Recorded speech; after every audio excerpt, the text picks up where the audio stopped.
Oi pessoal, aqui vem mais um Notícias de Whisky. Nessa semana as novidades foram, em termos de lançamentos de whisky, foram o lançamento do Cutty Sark, que lançou um produto de 17 anos de idade, envelhecido em 3 tipos de barris, Sherry, Port e Bourbon, com um preço entre 85 a 90 libras. A Auchentoshan, que é destilada 3 vezes, né? Eles lançaram uma nova embalagem refletindo esse uso da triplo destilação deles e também um produto novo que é o 12 anos Double Cask, que vai tomar o lugar do 12 anos que eles têm no momento. E esse Double Cask é 40% de teor alcoólico, 38 libras o preço, e vai ser o double deles, que é os 2 tipos de barris diferentes que eles utilizam, são ex-bourbon e também oloroso sherry. Outro lançamento foi o Arnamarken, 10 anos de idade, o primeiro do core range deles a ter 10 anos, vai ser lançado todo ano. O ABV, o teor alcoólico, vai ser 46,8%, vai custar 60 libras esterlinas, a combinação dele é mais ou menos 95% bourbon, 5% sherry, em termos do tipo de barril, e o lançamento vai ser de um pouco acima de 16 mil garrafas. Que o Kilchoman lançou também 100% sherry, 11 anos de idade, single malt, com 50% de teor alcoólico. O Bunnahabhain lançou a segunda versão, a versão de 2025 do Cask Strength, de 21 anos de idade deles, que vai custar 275 libras. Outra novidade foi o Turntable, que é um independent bottler, né, um engarrafador independente. Eles acabaram de lançar o Born to Be Wild, que é inspirado no Steppenwolf, na música do Steppenwolf de 1968, e são whiskies, é um whisky, é um blend, né, de whiskies. A maioria de whiskies da costa oeste da Escócia, como Arnamarken, Knocknean, Lochlee, Raasay e um pouco de grain whisky que vem da Port Dundas. É um lançamento limitado, como sempre, e é um produto que vai ser peated e heavily sherried, então bem sherried mesmo. Então vai ter a combinação de barris desse estilo. Outras novidades é o Daniel Monks, tu segue ele no Instagram, ele é envolvido com o Cask World. Ele acabou de anunciar que ele tem trabalhado com a La Lazana destilaria na Argentina e agora vai lançar o primeiro whisky envelhecido na Antártica. Foi um whisky single malt argentino que já tinha sido envelhecido por 5 anos em barris virgens, né, New Oak, e que depois eles colocaram em ex-bourbon, em casks, em barris que tinham sido usados para a fabricação de bourbon nos Estados Unidos. E aí esse líquido passou 3 anos lá na Antártica, lá na base Marambio, que é a Argentina, é claro, o nível de temperatura na Antártica variou entre menos 35 graus até mais 10 graus, então uma variação muito grande. Então seria interessante para ver como é que vai ser o tipo de whisky que está saindo aí. E esse lançamento vai ser parte do 8 Continental Cities, que ele vai lançar ano que vem, que vai incluir também whiskies do Canadá, País de Gales, Índia e até Brasil. Eu imagino que deve ser da Union, porque ele visitou a Union, acho que ele deve ter comprado barris lá, não sei. Mas vai ser interessante ver o que ele vai lançar ano que vem com esses barris de vários lugares diferentes no mundo. Em termos de notícias do mercado, a Campari acabou de anunciar que o último trimestre deles, eles aumentaram em 4,4%, então boa notícia, já que já é o segundo trimestre seguido que eles estão no positivo, né? E outra novidade foi que a Zamora, dona da Licor 43, comprou a maioria das bodegas Godeval, na Espanha, para complementar o portfólio de vinhos que eles têm. Outra novidade em termos de produtos que foi lançado recentemente, que eu tenho que falar que eu estou envolvido nesse projeto, estou tentando ajudar eles, é um produto que está sendo lançado no momento aqui no Reino Unido, que é o Drum 5. que é o que eles chamam de um whisky blind box. São 5 whiskies aqui dentro de uma possível combinação, ou um possível 25 whiskies diferentes. Se tu puder ver aí. Então, o que ele tem? Ele tem whiskies que são premium, o que eles denominam de premium, que vão entre 10 a 18 anos, que podem ser o que geralmente tu espera de um engarrafador independente.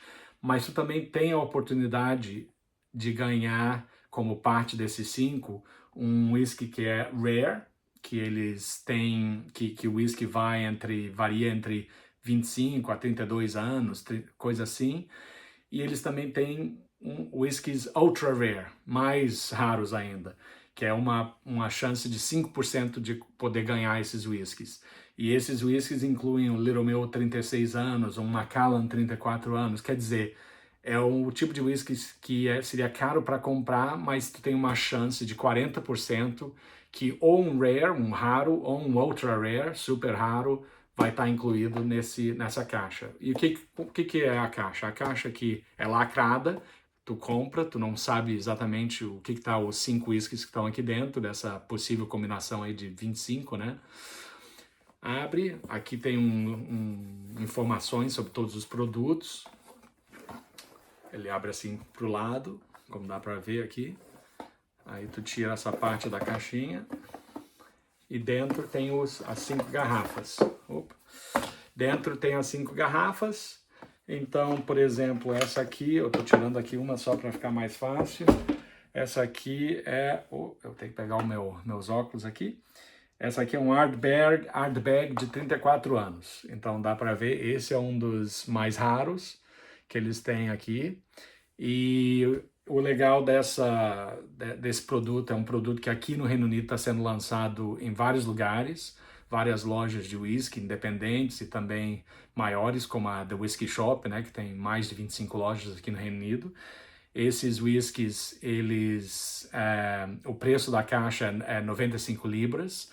Se tu conseguir ter uma das garrafas que são raras, que a chance é 35%, já vale mais ou menos o dobro do valor, pelo menos. E se tu conseguir um Ardbeg de 34, um Macallan 34 ou o Little Mill de 36, o valor que tu pagou já vale mais ou menos umas 3 vezes. É claro, isso varia dependendo da destilaria e tudo mais, mas só para ter uma ideia. Então, uma é uma apresentação bem bacana, bem legal, bem diferente dos gift sets, né, desses tipos de produto. Mas outra é a chance de poder ter um whisky que é tu tá recebendo mais do que tu pagou, né, o equivalente. Então o Drum 5 está sendo lançado agora aqui no Reino Unido e quem sabe no futuro a gente possa ver ele aí no Brasil também. Oi pessoal, tudo bem? Nessa semana o livro que eu queria falar relacionado ao whisky é esse aqui que foi lançado esse ano, Whisky Argentino Anuário 2026. Não sei se vocês já ouviram falar, mas vem lá da Argentina, é claro, como dá para ver pelas cores. É o primeiro livro desse tipo sobre whisky sendo fabricado na Argentina. Foi o pessoal da La Sociedad Whisky que criou esse livro. As duas pessoas principais nesse projeto é o Juan Manuel Mercade e o Mauro Enzo Panetta. Eles entraram em contato com vários produtores de tamanhos muito diferentes, entre micro destilarias até algumas maiores, em várias partes da Argentina.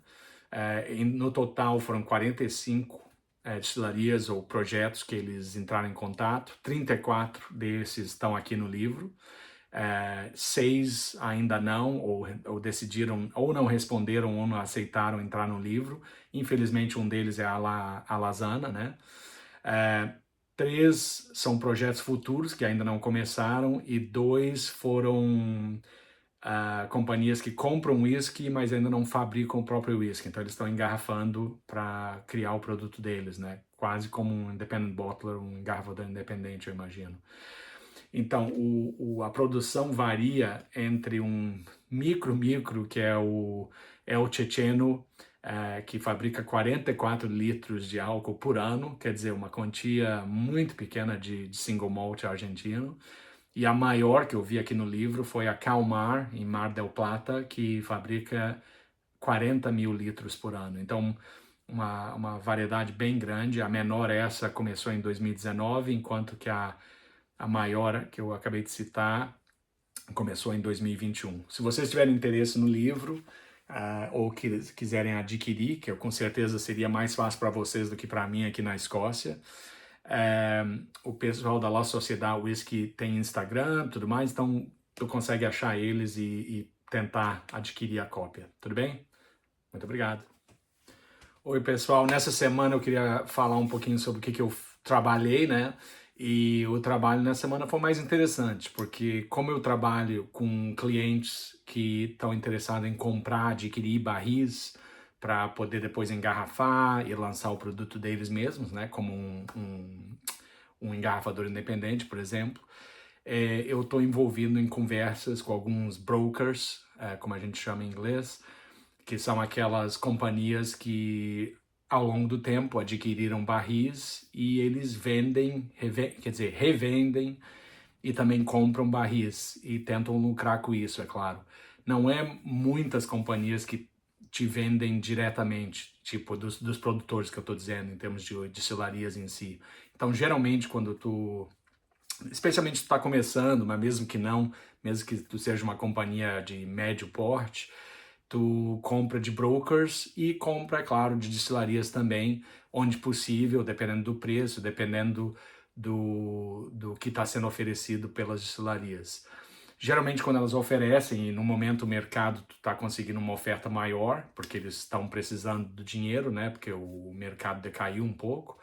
Então, isso significa que tu está conseguindo mais acesso do que antigamente. Tipo, a expressão que eles usam aqui é 3 anos atrás, as companhias maiores, como a Diageo, por exemplo, tu não conseguia, às vezes, acessar alguns dos barris deles. Enquanto que agora, no momento, eles estão entrando em contato, falando, ó, tu está interessado nisso, naquilo, tal, porque, é claro, o mercado sobe e desce, o mercado de barris. Então, nessa semana, o que a gente fez? A gente organizou um tasting panel, foi um painel de pessoas para poder acessar whiskies diferentes de barris que estão sendo oferecidos para esse cliente. E, é claro, eu não vou falar que eu sou expert em poder determinar só ali no paladar e no olfato para decidir se aquele whisky é bom ou não. Eu tenho uma ideia baseada na minha própria experiência, mas quando tu faz um painel desse, tu traz várias pessoas com experiências diferentes, incluindo alguém que já trabalhou como um master blender, né? Para poder acessar esses líquidos rapidamente. Então foi isso que a gente fez essa semana. Então teve um grupo de 5 pessoas, incluindo um master blender, que veio nos ajudar, e a gente recebeu samples. Então, só para ter uma ideia, samples são amostras, né, como essa aqui. Então essa aqui é de um Ball Blair que foi envelhecido em barris de conhaque. Essa aqui é outra amostra, só como exemplo, de um Old Pulteney envelhecido em conhaques de Porto. Esse aqui é um Arran de 1996. Esse aqui é um Strathmill de 1988. Esse aqui é um Glen Scotia, se não me engano, Esse aqui é um Glen Scotia. Esse aqui é um Auchentoshan de 1990. Olha a cor daquilo, hein? Esse aqui é um Springbank de 1993, por exemplo, que foi envelhecido em sherry. E esse aqui, mais outro exemplo, um Glenrothes de 1969. O ABV, o teor alcoólico, está quase lá, está 42,7%. Então tem que ser engarrafado antes que vá abaixo dos 40, né? Mas então, esse é o que é interessante desse tipo de exercício, é que tu vai, o Master Blender, nesse caso, foi quem nos lidou, né? Todos nós tivemos a oportunidade de poder acessar os whiskies no olfato, e nisso a gente então decidiu se a gente ia para o paladar ou não, se era um sim com certeza, um não com certeza, ou um maybe, né, um talvez. Quando era um talvez, a gente também provava no paladar. E para aqueles que foram o sim, a gente aí acessou um pouquinho mais e também provou eles para poder ver se a gente queria seguir em frente ou não, para depois ver também essa questão do preço, da quantidade de líquido que estava disponível no barril, se a gente precisa do barril todo ou se tem a opção de comprar parte do barril, porque o custo pode ser caro, né, também, então tem que levar isso em consideração, especialmente se tu não vai conseguir engarrafar já diretamente para poder lucrar com aquilo, né. Então, mas é um exercício muito interessante, foi isso que eu fiz essa semana. Eu não posso revelar com quem, né, por causa do cliente não gostaria disso, mas é um exercício muito legal, ajuda a entender mais um pouco sobre as destilarias diferentes, talvez aquelas destilarias que tu não prove tanto ou que não tenha tantos lançamentos assim, e é uma coisa que eu gostaria de continuar. É claro, não é o tipo de exercício que tu faz toda semana, nesse caso, para esse cliente, a gente vai fazer a cada 4 meses, e outra coisa que a gente também fez, já que ele já tem vários barris próprios, a gente também acessou os barris que ele já tem em mãos para decidir, ok, vamos ficar com esses barris ou não? Se não, vamos vender.